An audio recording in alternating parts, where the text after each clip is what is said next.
আসসালামু আলাইকুম এভরিওয়ান। আজকে আপনাদেরকে দেখাবো কাঁচা কলা দিয়ে ইলিশ মাছের রেসিপি। তো ফার্স্টে মাছগুলা কেটে পরিষ্কার করে নিব। তারপরে একটা কড়াইয়ে তেল দিয়ে দিব। পেঁয়াজ রসুনের পেস্ট হালকা ভেজে পানি দিয়ে দিব। হলুদের গুঁড়া দিয়ে দিলাম। হলুদের গুঁড়ার পরিমাণটা একটু বেশি দিতে হবে, যেহেতু কলা তরকারি কালারটা সুন্দর আসবে। তাহলে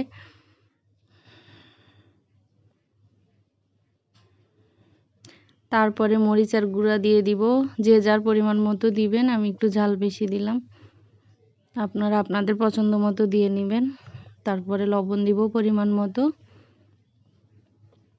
তারপরে নেড়ে কষিয়ে নিব মশলাটা। এই তো মাছ দিয়ে দিলাম। কষানোর পরে মাছগুলা একটু উল্টিয়ে পাল্টিয়ে দিব, যাতে মশলাগুলো ভিতরে ঢুকে। কলা দিয়ে দিলাম।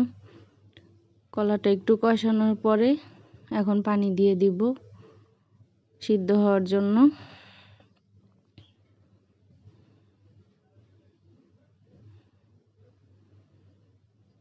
এই তো প্রায় শেষ রান্না, এখন নামিয়ে নিব।